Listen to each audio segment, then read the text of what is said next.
Welcome to Gunz Bunz, the podcast that celebrates strong, successful women. If you enjoy empowering stories, be sure to like and subscribe to our Gunz and Rollz channel for more inspiring episodes like this one. Don't forget to follow us on Instagram at Gunz and Bunz Podcast for behind the scenes content, updates, and more. Thanks for tuning in. Today, I would like to welcome Rachel Behn. Rachel is a powerhouse in the wellness community who spent over a decade inspiring others through movement, mindfulness, and connection. Originally from Pennsylvania and now calling Charlotte home, she's been married to her husband, Chris, for 10 years and is a proud mom of 2 amazing boys. Family is a huge part of her life and influences the way she builds community through her work. Rachel has been in the fitness and wellness industry for over 10 years. She is the founder of Bodhi Love Yoga, a fusion of yoga, free movement, and somatic connection.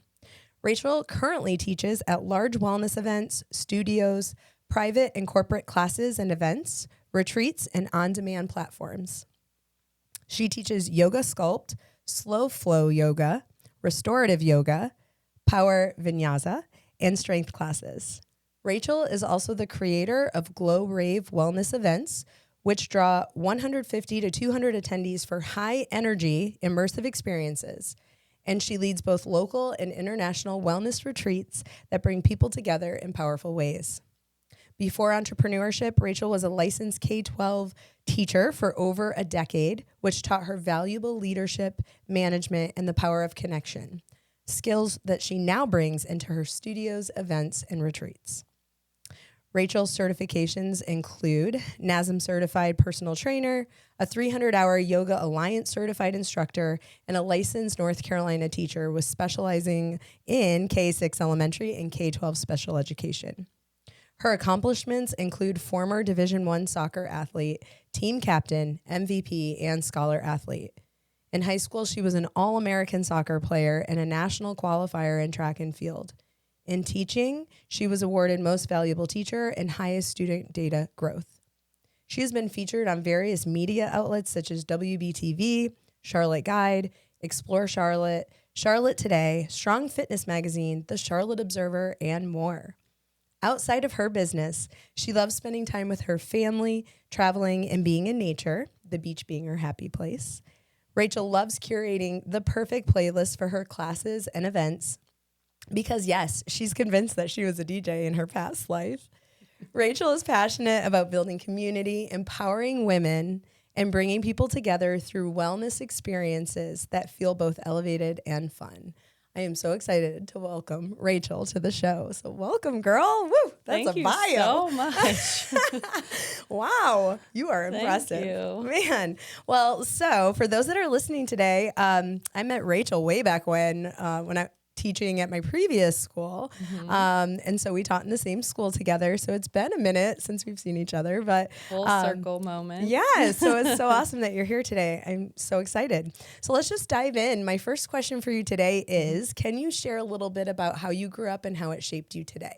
Mm-hmm. Awesome. So as you said, I grew up in Pennsylvania, Erie, Pennsylvania. Mm-hmm. I like to joke that I'm actually from Canada because Erie is right on the Great Lake, and oftentimes people like to swim across it to Canada. If I'm at my grandma's, it'll say, "Welcome to Canada."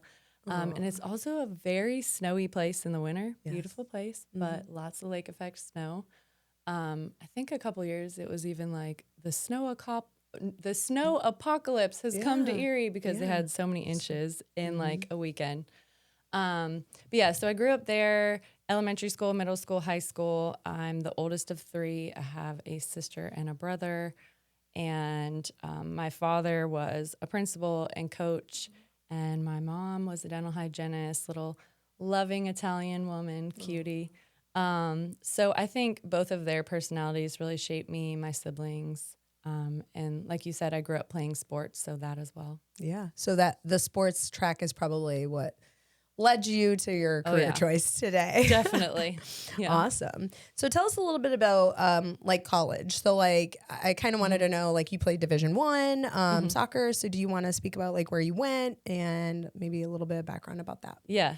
So I grew up playing club soccer. I think I started when I was 6 years old, lots of traveling all over Pennsylvania. I played in middle school, high school. When I got to high school, I played a couple different sports, basketball, track, and soccer. Decided at about, I think it was like 10th grade, let's get rid of basketball. I want to focus on soccer. This is what I want to play in college. Track was always a good thing to kind of keep me in shape and also just like stay competitive in a different way.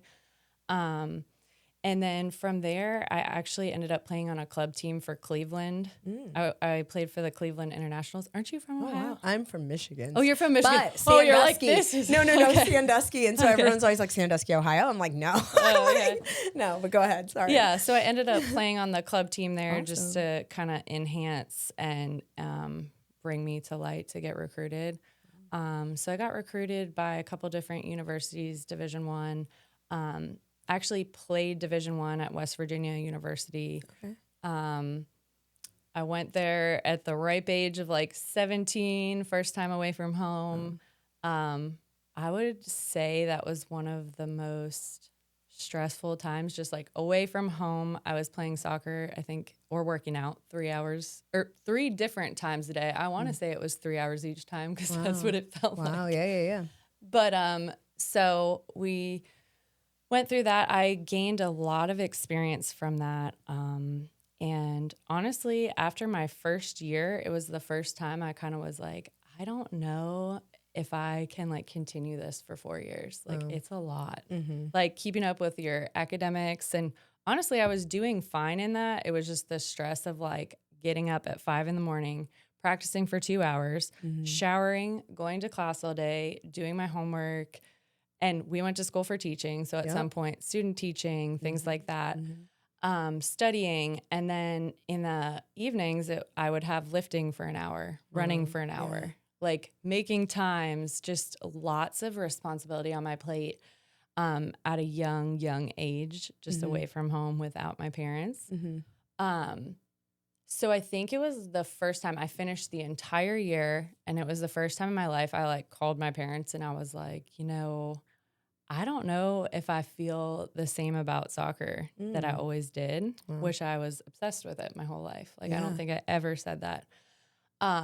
So coming into competition at that level, everyone is an All-American. Everyone's an All-Canadian. Everyone's, you know what I mean? So everyone is at this even playing field. And, it's, you don't know, you might play, you might not, you might train all these years and not play the game that you love and you've loved your whole life.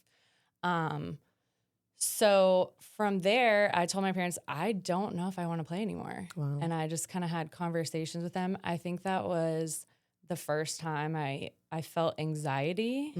I don't even know that was like a topic at the time, anxiety, like as it is now. Yeah. I remember one time I like went to the student health center and I was like, oh my gosh, like something is wrong with my heart. And they're like, are you sure? And they ran all these tests and I was just like having a panic attack. Yeah.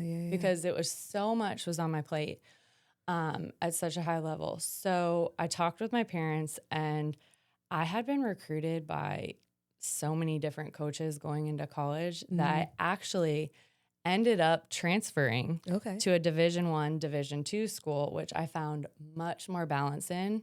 And actually it was a school that was meant for teaching, elementary school. Amazing. It's like teaching was a big thing on their list. So I ended up transferring to Edinburgh University. Coming out of that school, I had this amazing coach. He was from South Africa and he just really brought my joy back into soccer. I was able to do school. I was able to have a work balance in still such a competitive platform and conference. So I ended up being the leading scorer a few seasons and like in history at the university. I was captain of my team, did really well in school and graduated with a dual certification in elementary and special ed. Wow. Wow. So yeah. Yeah. Not quite a journey. And it sounds like from what I gather from everything you said, it's like that experience of being inundated with all the things that come with being a college athlete, but then also probably setting these standards for your education, wanting to get good grades. Like it sounds like it has kind of helped equip you for life now after the fact. And that's probably why you're so productive now. And so, sometimes I have to dial it down, Rachel. Yeah. Dial it down. It's like a strength and, something that I can't turn off sometimes, but it's definitely to my benefit. So I have a few questions from this because, and I know you being a mom too, I'm curious your take on your kids, right? Like, so your kids are younger and, I mean, mine now are at that age, they're in sports, they're fully immersed in multiple sports. And so Kevin and I have talked about this with many people about like, what's right? Do you put them all in all of the things? Like you said, you did basketball and soccer and track, and then you had to decide to let go of one, right? Do you put them in all of those things and make them well-rounded, or do we stick to one thing, but maybe they experience burnout later on in their life because they've done it their whole life?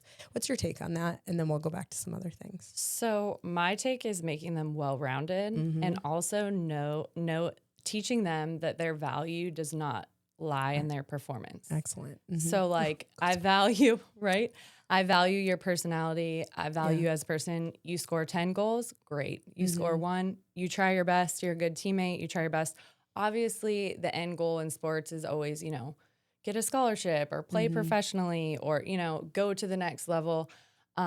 But there's a lot of research in developing children. If you start them out in one sport too early, it can fatigue the muscles to the point where they're going to have injury because they're doing the same movements. If I'm only doing basketball, same movements over and over and over without rotating. And then also what sparks joy in them. And you might not know, like I was a soccer player, so I only put my kids in soccer. What if they're like this epic swimmer and I didn't try that? So my parents put me in at a young age, golf, soccer, basketball, dance, gymnastics, like all the things. I remember kind of like rotating through. It wasn't always at the same time. And then I kind of narrowed it down as I got older. Okay.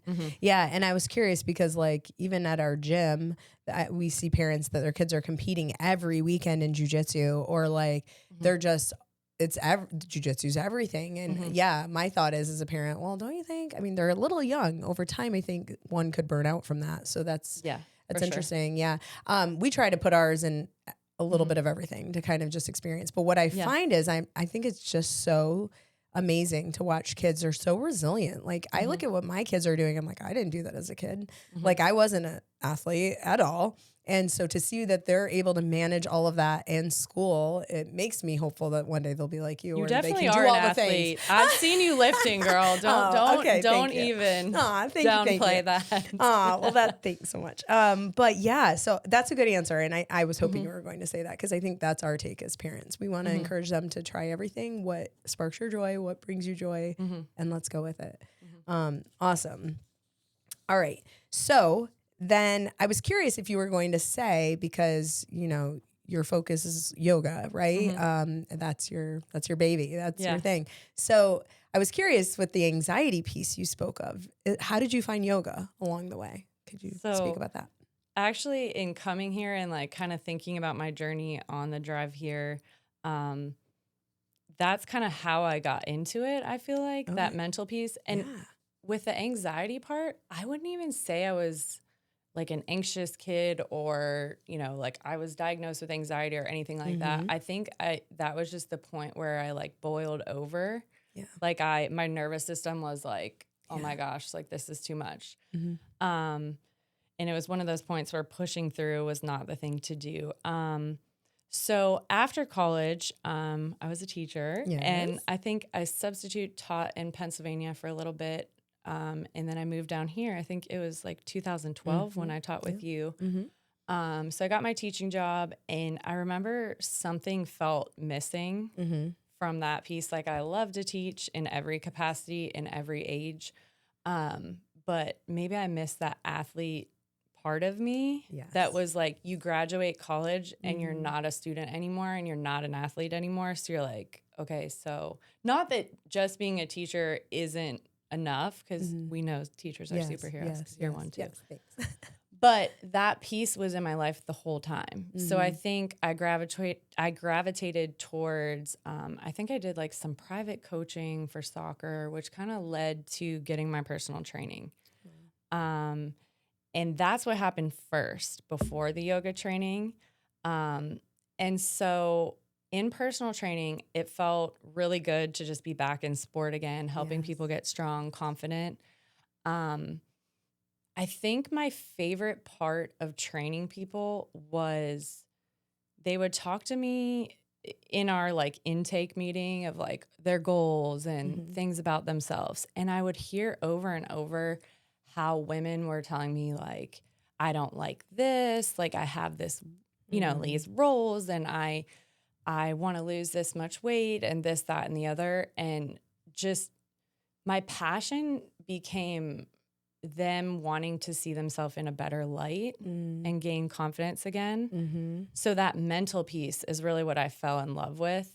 Yeah. I think after that, I had just taken different fitness classes, whether it's cycling, yoga. And like, I just remember being in yoga and thinking, oh my gosh, I can do this class. And it's not like I have to be crazy. Like I'm running so fast, I'm timed, I'm lifting so hard, which is great. Right. It's great. I love that piece too. And I do that as well. But it was like, oh my gosh, I can do something else too that I really get out of my body, or I get out of my head and into my body. And it felt really good. So that led me to get my yoga teacher training after. I love that you also said too, like, it's almost like you were trying to find another piece coming out of college after transitioning from being an athlete and on the go so much. And now like Identity you don't have crisis. that. Yes. Cause I've had some other athletes on, former college athletes, and they said the same thing. And for them, it was like, oh, I found jujitsu, or I found something else as an adult that filled my cup the way being a college athlete did. Yeah. My husband says the same thing too. He played college football, and you know, football is just not a game you see people playing as adults, like every day, right? Like I'm scared to play co-ed. I'm like, I don't want to get hurt. Right. So it's kind of a hard game to pick up and do. So that's cool that you were able to find something that, and really I think helped. in that piece too, that we talked about earlier with the kids and like what I teach them, able to see your value past being an athlete, past like achieving good grades, past achieving like sport is like knowing your worth after. Yes, I love that. That's so great. That's something just we've learned so much too with like, I keep going back to jujitsu because that's what I do now as an adult. That kind of keeps me grounded, and which I need to come. Yeah, it's really cool. Like we also have kickboxing and some other things. It's a lot of fun. I've never done it. But I think I saw something the other day that said when you first join jujitsu, it makes you feel like I am awful at this. And it feels like you're just, you realize how terrible you are at it. But then it makes you keep coming back because you want to see, like you start to see some light here and there as you grow. And so it's really cool to kind of just stick with it, and because there's so much to be learned from it. Yeah. All right. So you realized you wanted to kind of help people get out of their mind into their body. So let's kind of dive into what is your baby, which is Bodhi Love Yoga. And I know I mentioned a bunch of different practices that you teach. So could you maybe break those down bit by bit? Because you had a bunch of different names, and I'm a little ignorant to all of that. All the things that we need to read. A lot of those a lot of those class descriptions too might be like a Sanskrit word that's like hard to say, but so I kind of teach a mixture. You can find me at studios. You've been to some of the events I've done, retreats, lots of collabs in the city with different wellness vendors and venues. But I do teach, obviously I have my personal training, so I can teach really any fitness class. Currently right now I'm teaching yoga sculpt, which is kind of a mixture of weights and yoga. I teach slow flow, which I would say is a medium paced yoga class. We are standing in postures. We are sitting in postures. It's also restorative. I teach vinyasa, which is think of one breath to one movement in the yoga class. So as you inhale up, exhale, fold, inhale, halfway lift, exhale, fold. Inhale, step back into a plank. So it's like every movement is a breath. So that about that pace. Okay. yeah, they can be heated, non-heated. But Body Love Yoga is something that after I had taken a bunch of different classes, like I said, I've taken cycling classes, I've taken boxing classes, lifting, yoga, Kundalini yoga, like all different types of yoga, and just creating a fusion of all the things that felt good in my body. So I say that it's a fusion of yoga, free movement, and somatic connection. There is strength pieces, and also at the end we finish with restorative stretches and shavasana, which is just total relaxation. And that's truly at the end of any yoga class, you'll do shavasana. I like to say it is the most important part of the class where you reap the benefits of everything you just did. So yeah, it's something, it's movement that brings joy and also, like I said, just gets you out of your head and into your body, kind of like judgment free. As we know, the body keeps score. So a lot of the movements I'm doing in there are releasing emotions, trauma, like stuck energy, things that are super tight in your body because of maybe injuries, or it could be mental pieces as well. Yeah. I don't know if you've ever read that book, The Body Keeps Score. No. But yeah. Sounds like a great one. I'll have to write that down. I know when I went to your event, it was just so fun and freeing. So even the moment when you said it's free movement, a fusion of yoga, free movement, and somatic connection, I would say that too. And that was so fun because like you had moments where it's just like, okay, now you're just going to move your body. And like however you want. And you had your playlist and it was so fun and upbeat. And it was like, I was giggling, but at the same time, I was like, this is really cool. It's a lot of fun. Yeah. And sometimes it's weird when someone tells you in a class, like, do whatever you want. Yeah. And you're like, wait, no, like, tell me what to do. But what do you want to do? Like, what intuitively does your body want to do? Yeah. Because it might be different from me. Right. And it just depends on the day too. Yeah. Sometimes you want to go super hard in a class and you're like, I want to sweat. I want to go really hard. And other times maybe you want to restore a little bit more. Yeah. So okay. That's just my take on it. What about the Glow Rave Wellness Events? So, I mean, because it said you're also the creator of Glow Rave Wellness Events, but isn't that kind of like the Body Love? So Body Love is a class that can be done in a studio. It doesn't necessarily have to be a Glow event. Those are things I just kind of brought on as a special event to bring to the community that's fun. It's not necessarily like, people will always be like, oh my gosh, I feel like I'm doing yoga in the club, but like without like taking shots or something. It's a fun event to move your body, but we're also activating our inner child by like doing silly stuff. Like I'll bring like glow paint and glow sticks, like stuff we would do when we were younger. Like, why can't we do it now? Right. Yeah. You know what I mean? And people have so much fun with that. And just, so I'll say at the beginning of my class, guys, like we're surrounded by black lights.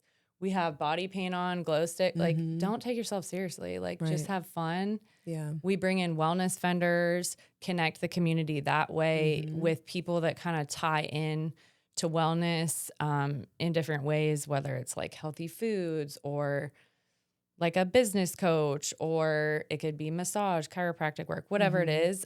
So those events, I usually do every few months to just bring to the community something special.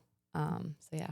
Yeah, the vibe was awesome. I loved it. I brought a friend. I was like, I'm not going to go by myself. I got to bring someone.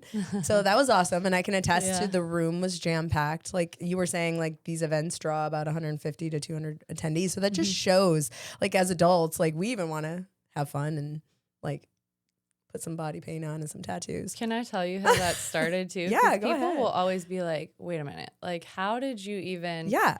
So when I created the Body Love class and I started doing it, you know, in dance studios or like I would rent certain places and just do the class. And then one time it was my birthday and I was just like, I'm going to just make this super fun. So I like had some black lights, like brought a bunch of my friends in and did all those things like we're talking about, like the glow paint, glow sticks, and everyone just had so much fun. And they're like, can you do this again? Oh, and I was like, sure. Yeah. And then so would I think, oh, I'm going to create these events? Not necessarily. It just kind of like flowed into what I was doing. Wow. And felt good. Yeah. And then I can also attest to all the vendors that you had there. Like, it was really cool. You had like, I mean, you even had like, you had all of the masks, like the little jewels, you had the paint, you had all of that. She had a DJ, you had a little bar, you had like the picture taking station, and then you had all those wellness vendors. I thought that was so cool. So how do you kind of get those vendors, and how do you kind of collaborate with those other people? Like, where do you make those connections?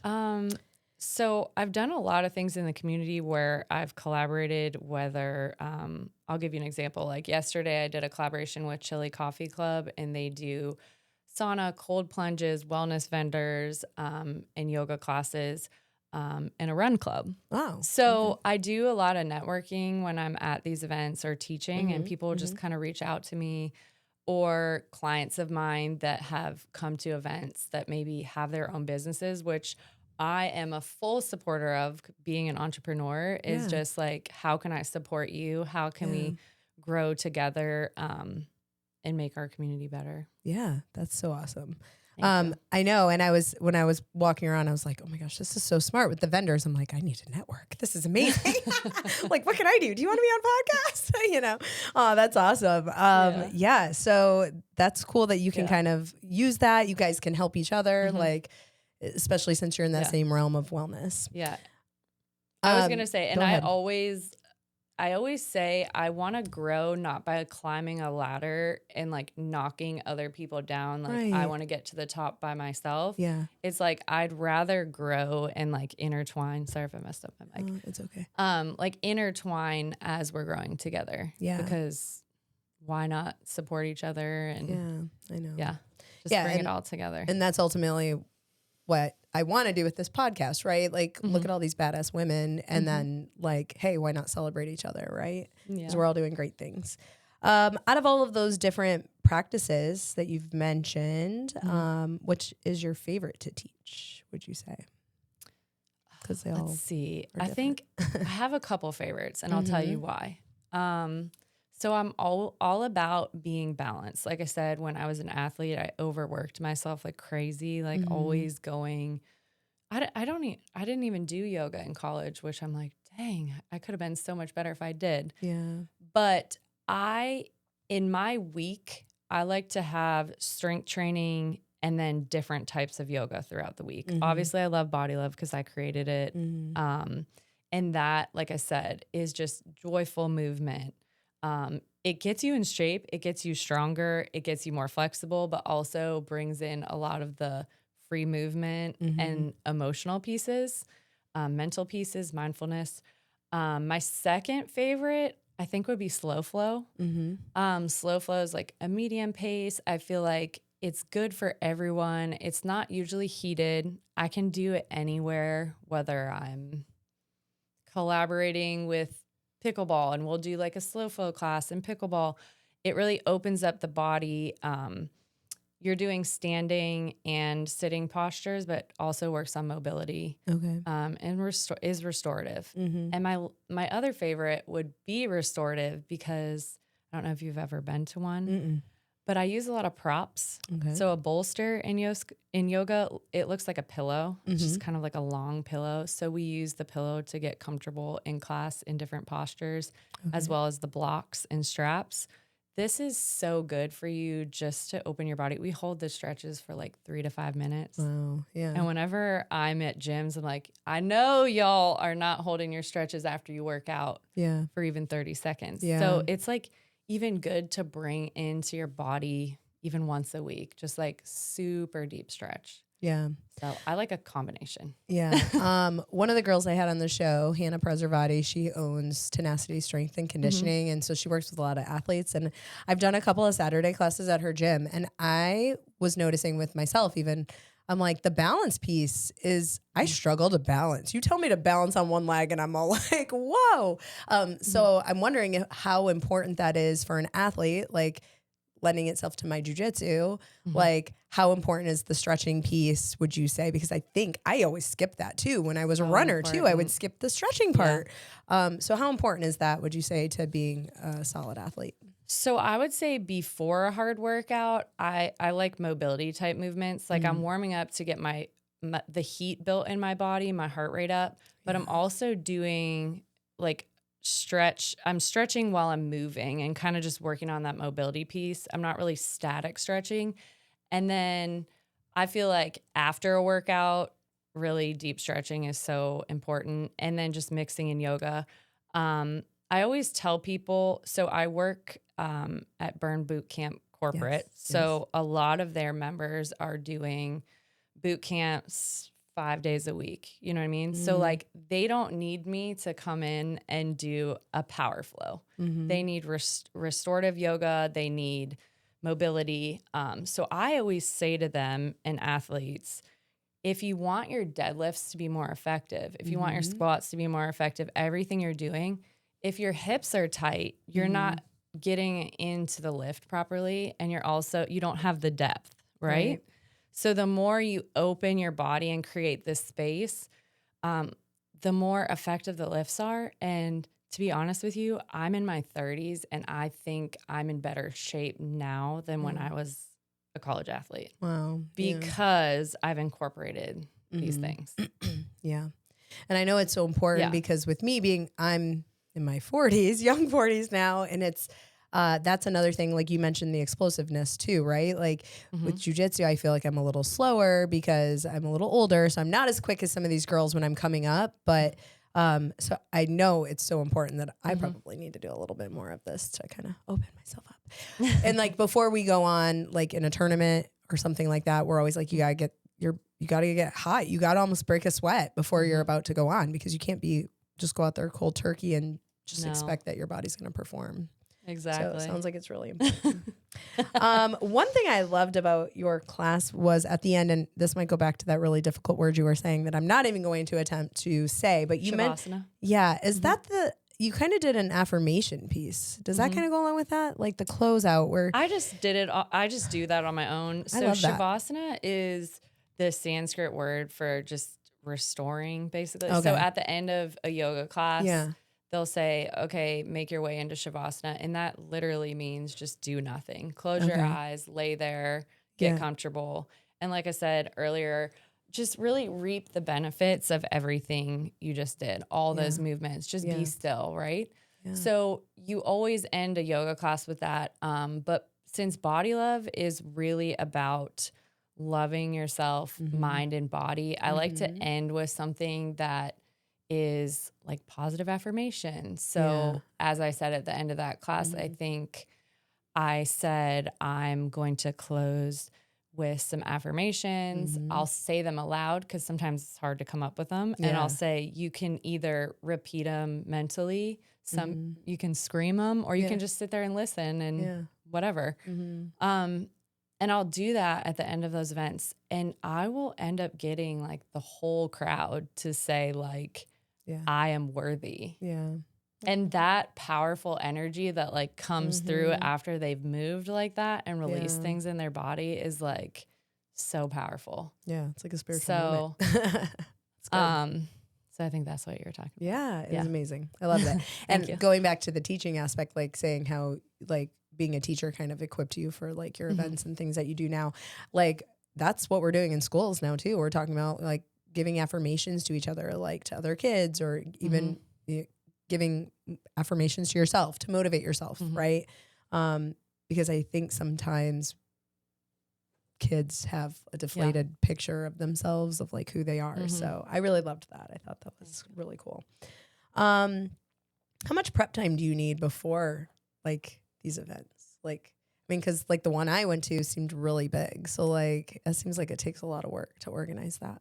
So I call those events like weddings. It really feels like a wedding because it's like the DJ and the vendors and the venue and like all the participants and setting up and tear down and all of that. So that's why I do those like every few months. They're so worth it to like have the community there and do that. So prepping starts a few months before, and then I just kind of I'm slowly organizing things like a wedding. I feel like, I know you're married too. It's like the beginning is intense. It can be a little slower. And then as we inch closer, it's like go time, like the 2 weeks before of just making sure everything's aligned.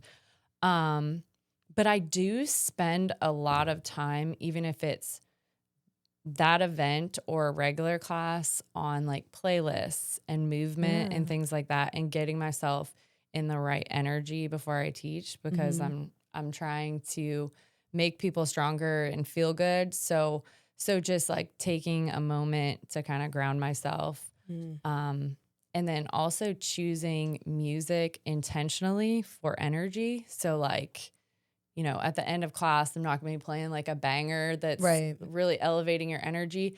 Paying attention to words in songs, because words are powerful. Yep. Paying attention to the energy, and just really making sure I have a balanced class. Right.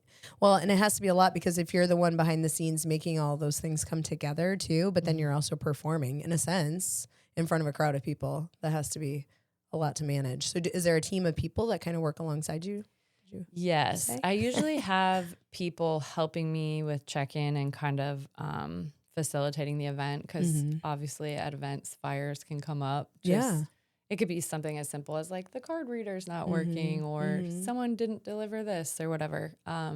Just so I can stay in the mindset that I need to be to teach and to facilitate the event. And then usually the venues have a coordinator as well. Oh, they do. So. Okay. Yeah. So it is mostly you though. So like, but then you have a few volunteers that like, but it's not. But like since growth, I'm like, I might need to hire someone to do. I think you're at that point, Rachel. Oh my goodness! After point. seeing what I saw, it's hard to release control. Yeah, yeah, I know. No, but I definitely think you're at that point.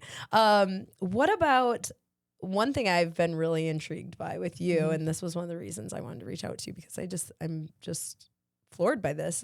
These retreats that you do too. Can you kind of speak to some of those too? Those seem like weddings or more. Yes, because lots of pieces, lots of planning and pieces. So can you kind of explain what a retreat would look like, and what do you guys do? So typically I do a retreat a year. It might increase later on, I don't know. But at this point, about one a year. So my sister lives in Nashville, Franklin area in Tennessee. We grew up together. She was working in the corporate world and also pursued getting her yoga certification. And so we decided to just do something together as sisters. So we came up with Soul Sister Retreats, we called it. So we do wellness retreats for women.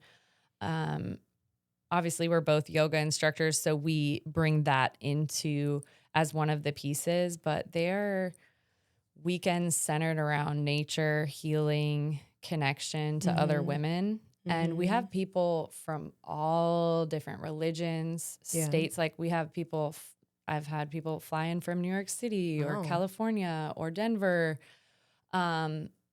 different religions, backgrounds. Some people are moms, some people are 21 years old. And we all somehow, through that weekend of workshops and yoga, nature, free time, journaling, meditating, all those things, we find a way to connect and come together in this sisterhood that truly, like, we're connected forever. Wow. People share their stories, which I'm sure comes out on your podcast as well. Like when you're getting close to one another, they tell you their deepest tragedy in their life, or, you know, maybe their traumas and some of their joys or their hopes for their life. And that really connects people. So it's really special. That's awesome. So you have everything kind of tailored, like the weekend, it's a whole weekend, correct? It's like it's a whole weekend. We usually cater or have chef meals. So like, think of us as like a mom's like, oh my gosh, I'm going to go away for the weekend. I have to cook. I'm going to work on myself. Yeah. Let's not worry about meals. Let's just focus on, you know, whatever you want to get out of it. It could be, I just want to move and be in nature for the weekend. It could be, I need to heal from something big that just happened. People come for all different reasons. Some people are just like, oh, I love you, Rachel, and I want to come. And then they don't even really know the experience they're about to have. So just, yeah, lots of coordination with our schedule and where we're staying and meals and things like that. That's a big undertaking, right? Like when you're thinking all the meals, the Everyone's catering sleeping part, everyone there. You have enough space for everyone. Yeah. So what, is it like 15, 20 people, would you say, or is it more than that? I mean, I would say we usually keep it at about 12 to 15, just so that it's more intimate experience. Then I feel like a wellness event that's maybe like 3 hours, you could have more people and connect with them. But on this weekend specifically, probably about 12 to 15. That's awesome. And we usually let people, if they want to share a room with someone or if they want to come alone, like we have options for them. Because sometimes people are just like, I don't know anyone here. I'm just coming just to see what, either I knew you or I saw this and it spoke to me. And so, but ideally it's just you and your sister that are leading every aspect of this. It's not like you have, or do you have the different vendors or other people that come and do like different wellness things as well? So we facilitate everything. Wow. Yeah. Wow. Yeah. That's awesome. Yeah. And so that probably takes a lot of prep time. Yeah, it takes prep time. And her and I, we are both trained by accredited places, but obviously you have different experiences and different strengths and weaknesses that we bring in. Like I will teach my Bodhi Love class as a fun event that we do on one of the nights. We'll have all different types of movement, whether it's like a hike or we had kayaks this year. We had a pool, hot tub, like things like that. So we do bring in free time for what you need. And we have schedules of events. But if you're like, I just want to read my book, I don't want to take this class, like nothing is like you have to be there. Most people want to be there. Right. And like, it's pretty rare that they're like, I don't feel like it. Yeah. But they do. Sometimes we go on a hike and they're like, hey, I just want to chill by the pool. That's fine. I've had pregnant people come. I've had, like I said, 21-year-olds that are like, I just moved here. I don't know anybody. I just felt like I needed to heal this weekend. Found it, and I'm here. So they just find it on your social media. They just find it just on the internet, basically, and that's or a referral or something word like of mouth. that. Yeah, word of mouth. Wow, that's really cool. I love that. Thank you. Yeah. So then, how is it that you come up with all these creative ideas? How do you stay up to date, like on the, like, I guess most recent trends? Like, how do you kind of hodgepodge all of this together? Because it sounds like everything, the experiences in your life have kind of made you this creative person that you are. I would even say teaching has lent itself to this. So For sure. How do you kind of stay updated on all of this, like the trends and how you make your thing so fun? I'm just laughing because I feel like I just had this conversation with my husband because he's like in finance and like more analytical, whereas I'm just like the creative where I'm like, let's do this, let's do that. And so that actually like helps us out to kind of balance each other. Yeah. I think, teaching helped me to be creative and be around all different types of people and learn that I love to teach at whatever capacity that is. I love children. I love adults. I love to share things and make people's lives better. But I would say being an entrepreneur has helped me be more creative because I'm not under this umbrella where like I have to do this, this, and this. Like it's my choice and like what feels good to me and what is aligned. So I think that has helped open up that part of me because I know how I feel. I know how I want other people to feel, and I create experiences based off of that. Yeah. And what helps me keep on trends? I think social media is the devil, but also great. Yeah. If you're an entrepreneur, sorry, like you gotta have it. It can be a free tool, it can be a paid tool, as you know, with like the podcast. Like, how would you share these wonderful stories if you don't have your social media to promote them? So I think I try and stay up on, professional development as far as Instagram trends, like TikTok, how you advertise, websites, AI. Like there's so much. And sometimes I'm like, oh my gosh, I can't. Like it's too much. But I just try and be balanced with it. That's awesome. Well, you're doing a great job. Thank you. I would say. what would you say is one of the, maybe it's relative to all of this, one of the hardest things you've ever like really had to do, which then leads me to what is it that has gotten you through it? I could make assumptions, but I won't. So go ahead. Is there anything that has been extremely hard? And then what was it that maybe kind of helped you through that? I have two things and they're completely different. Mm-hmm. The first one I would say is childbirth. Yeah. Mm-hmm. So with my first child, I had, and actually, so I have two boys. One is 4.5 and one's 6.5. Mm-hmm. I had very easy pregnancies. Mm-hmm. I taught the whole time. I was never sick. I never threw up, which I know some people, I mean, shoot, they throw up every time they eat. So I'm lucky in that aspect. But when it like came to my birthing experiences, I was like, you know, I teach yoga. I'm pretty natural. So I'm like, I just want to like have my baby, right? Like whether it's in the woods or in a like, no, I didn't go that route, but I'm just saying like, we're made to do this, right? Yeah. Animals, humans, we all do it. Okay. So my experience was I was very late in my pregnancy. Like my babies like to cook. Yeah. I don't know. We laughed about this before we got started because my torso was so long. So they have a lot of space to grow. And they hang out there till like 40, 41 weeks. Mm-hmm. And my first child ended up being like almost 10 pounds. Oh, wow. So I had like my nightmare of like going through labor for 40 hours. Wow. So and no drugs. Ended in a drugs? C-section. Oh, no. Yeah. So and that was just like, I don't know if that's a thing for a woman. Like, it's just like, oh my gosh. Like, I just wanted my body to do it. And I don't know all the aspects. I've never had a baby other than a C-section because of my first experience. Yeah. But I think that was just really hard mentally, like recover from like a traumatic birth experience. Mm-hmm. And then just being a first-time mother. Yeah. And kind of like being away from home, and my family's like super helpful, but they live far away. Yeah. So just like coming into this again, new transition. Yeah. So I think that was hard. And also my other thing I was going to say that's different is being an entrepreneur is amazing, like I said, but it's also difficult and can be lonely and can be a lot of things because my expertise is in teaching, right?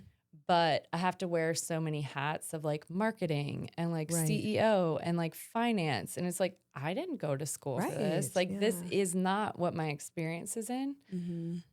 So like figuring out all those pieces and balance and it's to be hard. Those two things. So. Yeah, absolutely. Yeah. And to speak to your point about the whole C-section piece, and I feel like this is part of being a woman, right? Like, cause you have these preconceived notions about how your pregnancy and the actual labor is going to go. And then when you're told that that's not going to go that way, I had the same moment where I cried and I was like, no, I have to have it this way. Right. Like, and also it's kind of like it's a major surgery. It is. It major. Is. Yeah. Like, yeah. So I can totally attest to that. And I'm sure many women feel that way. But then you realize, oh, well, this is my story and this is how it's going. So and it's honestly, if I think really into it, like I could have maybe died if that wasn't like an option. Yeah, do you know what I mean? Yeah. So, I mean, if we didn't have the medical things that we have today and this was a long time ago, like maybe my baby wouldn't be okay or me. Right. So that's... I'm completely over it now, but I'm just like, and I've had two kids and we're far past that. Like I am good, but, and like, I love motherhood and everything that goes with it. But yeah, that was just like a moment in time that was tough. Well, and then going back to the career piece too, like saying what you're saying with entrepreneurship, right? But I guess if it were easy, everyone would do it, right? And it just shows like you're... That'd be a little crazy. Yeah. But it seems like, again, going back to how you started, like saying everything you did when you were that college athlete that was trying to just do well in all areas, it helped. I think that's really what made you who you are today, I believe. What's one of your biggest influences, or who is one of your biggest influences? Who or what? I think I take, as we all do, a lot from our parents and upbringing. I feel like I had one parent that really pushed me and got me out of my comfort zone. And I had another parent that was very caring and loving and nurturing. So kind of like a yin and yang that came together that was helpful. I think as a kid, since I played sports, I just remember like watching people like Michael Jordan and being like, oh my gosh, like crazy to be like the best player in the world. And also I was a soccer player. So like the US women's team, I remember just like watching them on TV and being like, wow, like they're traveling to all these countries, winning gold medals, just crushing it, playing soccer. So I would say like people like that I looked up to, and just my parents. That's really.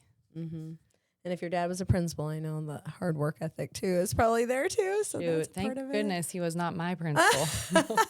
No, I wasn't bad, but like he was a principal at another school. But yeah, for sure. Okay. Speaking to like those influences and things like that, and kind of what motivates you and what drives you.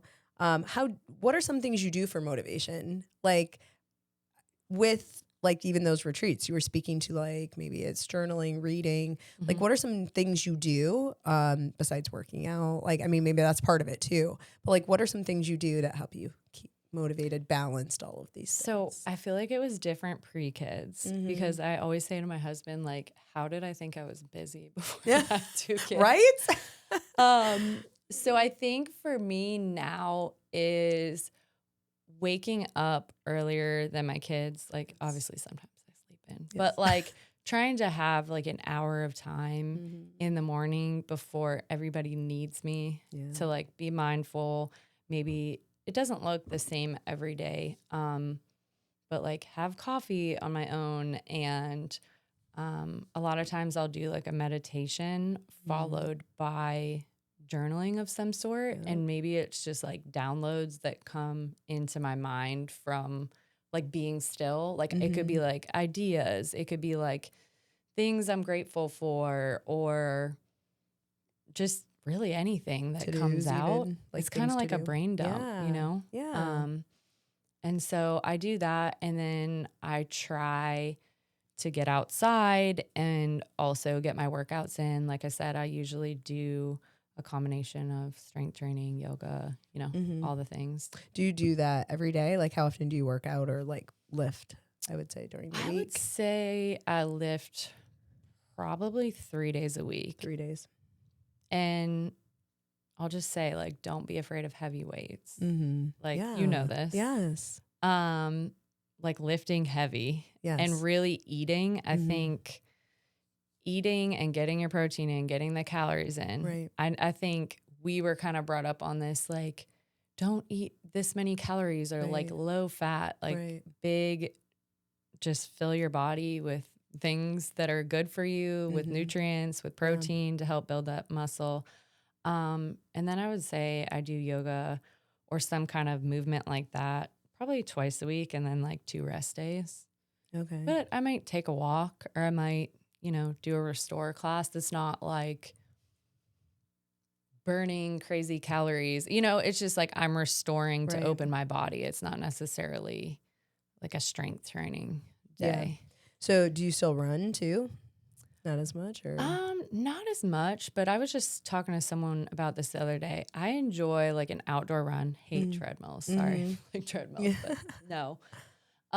Just to be outside, breathe fresh air, and like just kind of clear my mind, listen to music. And it doesn't have to be like I'm timed for this. It's just going at my own pace. If I feel like walking a little, if I feel like sprinting, if I feel like stopping and stretching, whatever. I didn't used to be like that, but yeah now I am. What would you say about the women? Because you said you can lift heavy. What would you say to women that are like, I don't want to get big or bulky? Women like to say that, I feel. Gonna get bulky. I know. Like, I don't even want to throw out numbers of what I lift, but it's just like, it's you'd be shocked at how much you can lift. And it really doesn't change. Like, I'm not walking around like, I can't fit in my clothes. Right. I'm just stronger. My body's more efficient. I'm less prone to injuries. It's like my shoulders, I mean, I might be slouching right now, but like my shoulders are pulled back more because my back's strong. Like little things like that. Don't be afraid of it. Right. I feel like if I showed you a picture of me now lifting super heavy and me when I didn't, I look better. Yeah. Yes. 100%. I mean, yes. my body functions better. My mind is clearer. Like I said, I told you, I feel like I'm in better shape. Right. In the end of my 30s. I would say that too. You know? I mean, I weigh what I probably weigh less now than I was in high school. And like, I have way more muscle between lifting and jujitsu. Like I have way more muscle. So when I look back at pictures, I'm like, yeah, I was skinny, but not an ounce of muscle, I swear, because I was not lifting. So yeah, I can attest to that too. I'm so happy that I don't even want to say like it's in now, but I feel like when we were growing up, it's like, you're just looking at these people in magazines that are like toothpicks. I'm like, oh, well, I played soccer. So I had like strong legs and like a butt. And it's like, you're looking at these people like, why do I not look like this? I'm like, oh, I'm glad my body type is like kind of in now. Yeah. It's like, I joke about that. Yeah. Like, no, but it's true. Like, I was saying this last time too. Now we want this? Yeah, right. It's like a trend. Like people to be fit is trendy. It definitely is. People are realizing. Which I'm happy about that. Right, right. Like I'm happy being fit is in and like eating healthy and like not starving yourself and, you know, lifting heavy and because I feel like taking breaks. I didn't have that growing up either where, well, you did because you were an athlete, but we didn't do sports in our family. Like I was always in church and I just like, you know, we did family things. We would do things, but like sports, that was not really that wasn't a thing with us. And then like the working out piece wasn't really important. So I just love though that it's like so much a part of our environment now and that, you know, society, there is a lot of emphasis on it. I think all of this is cool going back to what you're saying, how like being present in your body, just listening to your body and knowing that by lifting, you're helping yourself not get injured as often. The stretching piece, I think all mobility, of that. So important. And it's like even as we age, like the density of our bones. Yes. Like if you're not lifting, that's not happening. Right, right. So that's awesome.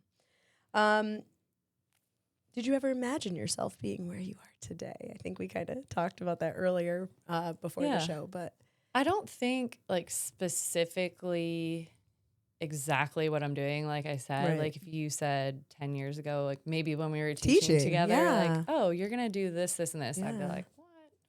Like, really? And not that it's a bad thing. I just wouldn't picture the specific things that I do.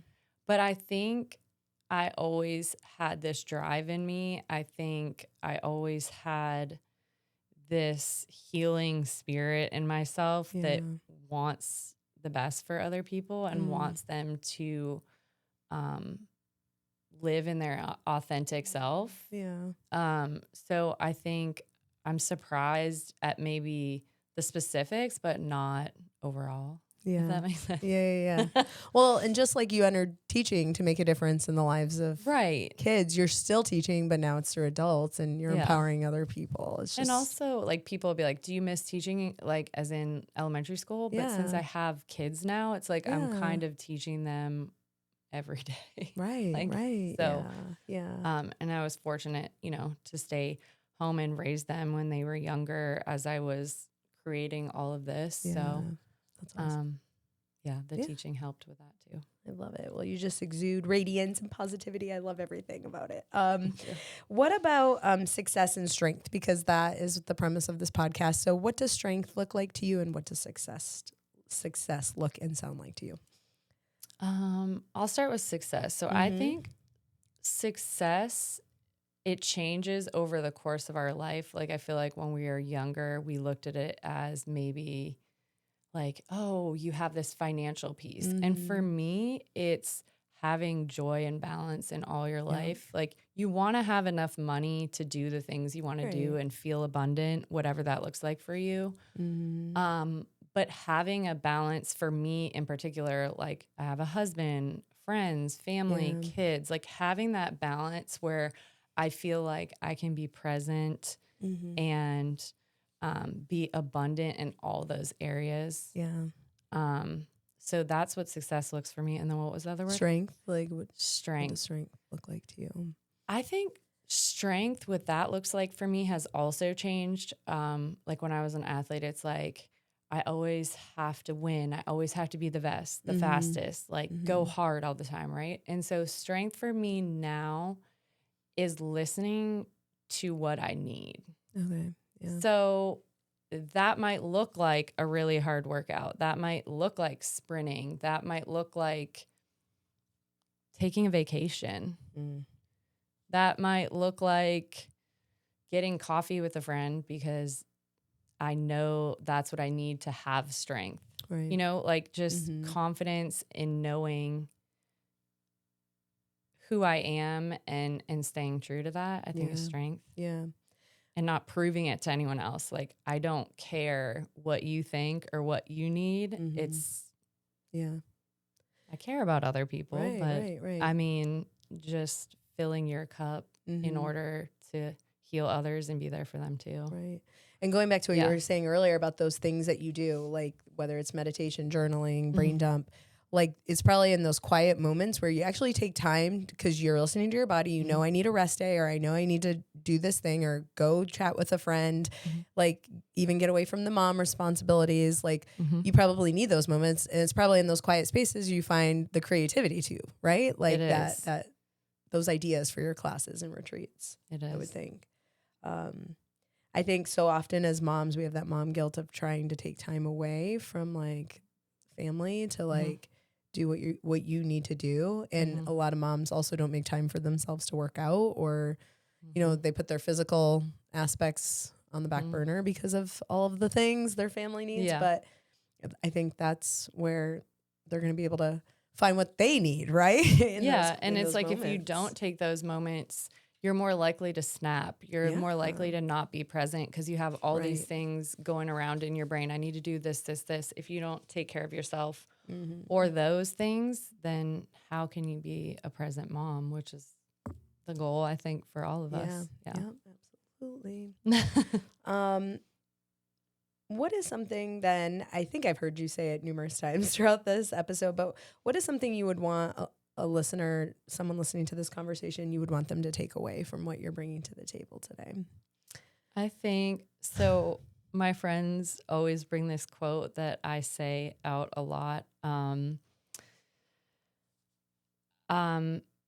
I like to tell people that you are enough as you are right now. Like if you didn't change anything today, tomorrow, next week, a month, a year, ever, that you are enough as you are in this moment. Even though we're constantly working to improve, know that you're enough where you are right now. In this gratitude, in this, I am enough. And that's how we move into our goals. That's how we move into the abundance that we're chasing or whatever it is. You have to know that you're enough. Yeah, that's really yeah. Well, you do, because then how are you also, I mean, again, like finding those moments where they can even evolve and, I mean, like get stronger, right? Like you have to first understand that you are worthy, you are enough, but then from then on, there's always room to grow, right? That's really cool. Our thoughts are so powerful. So whatever you keep bringing to your mind, like if you're bringing things to mind, like I'm not worthy, I hate my body, I can't do this, like whatever you're bringing to mind, your body doesn't know the difference between truth and like what is your thought. So you're just creating more of this in your reality constantly. Like watch horrible news over and over that's negative, like you're probably going to be bringing in fear and negativity. It's like we have to be informed, but being around gossip and gossiping, then you're just bringing in more. Right. People want to talk to you about stuff like that more. But it's, you know, paying attention to your thoughts, whether it's in writing, in your brain, what you're saying, they all create your reality. Yeah. Yeah. So 100%. I 100% agree.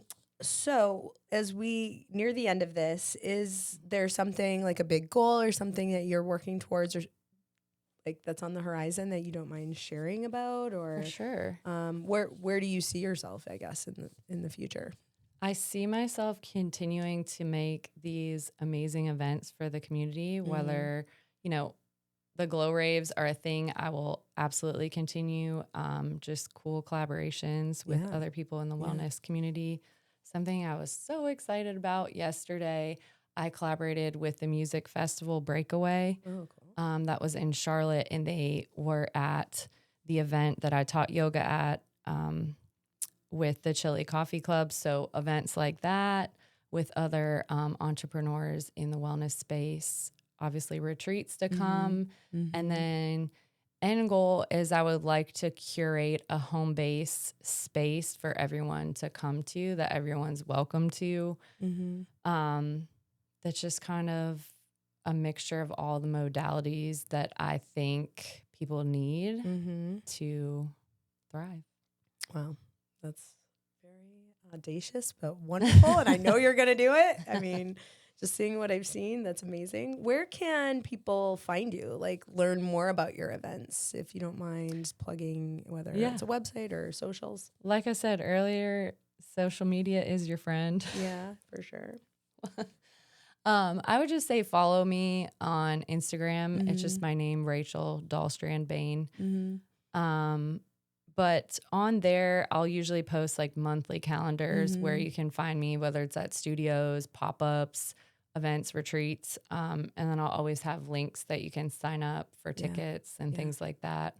So yeah, just lots of cool events and things to join. So and I'll be sure to share some of those too, because Thank now that you. you've been on, I mean, we just got to follow you all the time now. Thank you. Well, is there anything else that maybe we didn't hit on today that you'd like to share more about?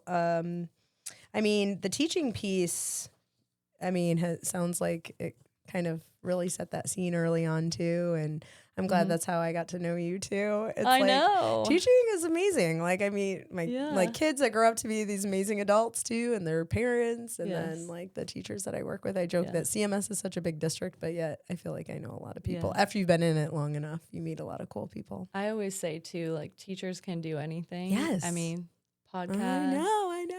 Events, all the things. They're organized. Yes. They've been around all types of people. They're always fun too, I know. I think So too. I don't For know. the most part, yes. 100%. Yeah. Awesome. Well, thank you so much, Rachel. I You're appreciate welcome. you coming Thank you, Bethany. today. I'm going to go ahead and sign off. So as we close out today, I would like to invite you to support us with some fresh gear that we have. Our Gunz Bunz merch is available at gunzandrolls.com. We have everything from supplements, rash guards, shirts, hats, bags, stickers. We have something for everyone. So if you could just check us out once again at gunzandrolls.com, we'd greatly appreciate it. And before you go, if you've enjoyed this episode of Gunz Bunz, we'd love for you to share it with someone you know who could use a little bit inspiration today. And don't forget to like and subscribe to our Gunz and Rollz channel so you never miss a new Gunz Bunz episode. Thanks for being a part of the community. We appreciate you. Bye. Welcome to Gunz